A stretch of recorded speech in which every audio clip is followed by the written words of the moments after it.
Today we got something special for you. We are in Boston and are gonna visit one of the oldest restaurants in America. In fact, the oldest one if you take into consideration that it's never closed its doors and has been continuously open since 1826. Welcome to Union Oyster House. I'm really looking forward to this restaurant visit because I love going to restaurants that have so much history within them. It's not only about the food and drink, it's the whole atmosphere and ambience that they are giving. And just sitting there reflecting on all the people that's been there in the past, having a good time, chatting, maybe taking some political decisions. So please, join me on this restaurant review and see if they really are one of US most authentic restaurants. And as always, we're using the 100-point scale where we are judging the food, service and ambience, and that will be presented at the end of the video. Now, let's jump into the review.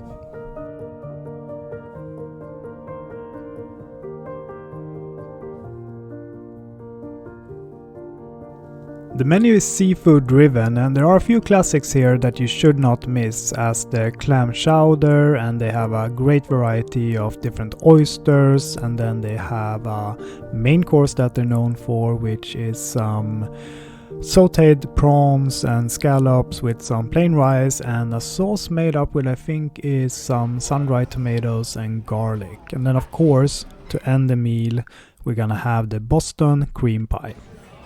First up here at the table was some cornbread together with butter, and I'm not actually a big fan of cornbread. I find them to be a little bit too sweet for my liking, and they do crumble quite a lot, making it a messy eat. However, here the bread was warm, which I always appreciate, and it was pleasant enough. Next up was the clam chowder, and it was a nice presentation in a smaller bowl. They did have two different sizes and I chose the smaller one here, which is a good appetizer size, and you can see that it's really nice and creamy in its texture, and let's see how the taste is.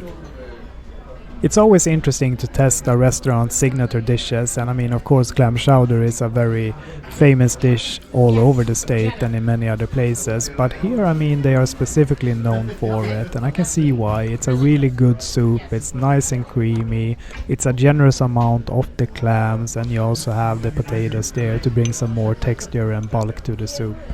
I like this a lot, though it needs a little bit more salt, but besides that it's a really good start. Time for some oysters, and I normally just have a few drops of lemon on my oysters. I find that to be the best way to enjoy them because I really like the pure flavor of the oyster, and that small amount of acidity just helps to bring a little bit more freshness in your mouth while eating them. But here I can see also that we have some cocktail sauce and grated horseradish, and that's a combination I never had with an oyster before, so that's going to be very interesting to try. The lemon version really tastes fresh and nice. I'm not exactly sure what variety of oyster this is, but it's really nice and fresh and has a nice meaty texture to it, and it's not too salty, which I do appreciate. Coming to the cocktail sauce and horseradish, let's mix them up a bit to get a nice sauce here to put on the oyster and see where we go from there.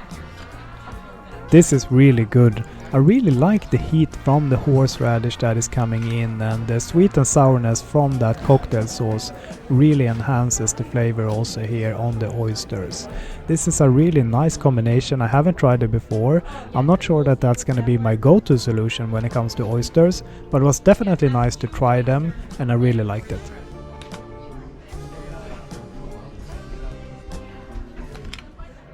Coming to the main course, and it's a very generous plate of food in front of us here, and you can see that it is some plain rice, and as I said before, the sauce is made from some sun-dried tomatoes, and on top we have the shrimps and scallops. It looks a little bit rustic, and that is exactly how it should look in a restaurant like this, so let's dig in and see how the flavor is.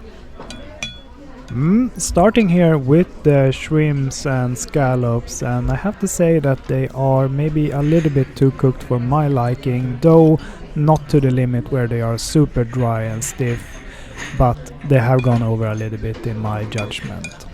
And then we have the rice, which is not much to talk about, moving into the sauce and the flavor of that one. It is nice, it's very creamy, and you have the sun-dried tomatoes, which is giving a little bit of acidity and a lot of umami into the sauce. I was expecting though that the sauce would be a little bit more flavorsome and have a little bit more freshness in it, and it did not deliver on that point. So with that said, I'm a little bit let down of the main course here. I was just expecting a little bit more higher quality of this plate of food. However, it is enjoyable to eat. It's plentiful of the proteins and it's a large portion, so it will fill me up and I won't be hungry when I leave this restaurant. And now it's time for dessert, and of course we're gonna have the Boston cream pie, the classic from this area, which is basically a plain cake with some cream filling, and on top is poured chocolate sauce that has been set in the cooler. And let's dig in and see how it is. Moving into the flavors here, and it's hard of course not to like this cake. It is a classic for a reason, and it's almost like a children's birthday cake wish, right? You have that very plain cake and the cream filling, and then just a nice indulgent chocolate all around this and a few dollops of whipped cream. It's good. For my liking, it is way too sweet, and I was maybe wishing for a little bit more refinement on this classic in this restaurant, but it is what it is, and it is good. So coming to the scoring of this restaurant, and as I said in the beginning here, I love going to this restaurant. It's not only about the food and drinks, it's so much more, and sitting and just enjoying yourself in a nice restaurant with a lot of history, and that's exactly how this visit is. I'm gonna rate the food here at 83 points, which means that it is on a good level, but it's not great. But I don't think it has to be. I mean, you will enjoy yourself when you're going here. It's a fun place. It's gonna be a lot of people and you will enjoy yourself. So I recommend you to absolutely visit this restaurant if you are in Boston. Coming to the service part of the scoring, I'm gonna put that point at 84. It's been on a good level and it's not really much more to say about that. So moving over to the ambience part instead, and I have to say here, it's just amazing to sit in a restaurant with this amount of history within it. It is truly enjoyable to look at all the details that they have kept here, and just seeing people eating and people working, and a lot of life is just happening here every day. So therefore I'm gonna put the ambience scoring at 90 points. And with that said, that sums up this review from the Union Oyster House in Boston, and it's been really good to be here and see this place, and I hope you have enjoyed this review.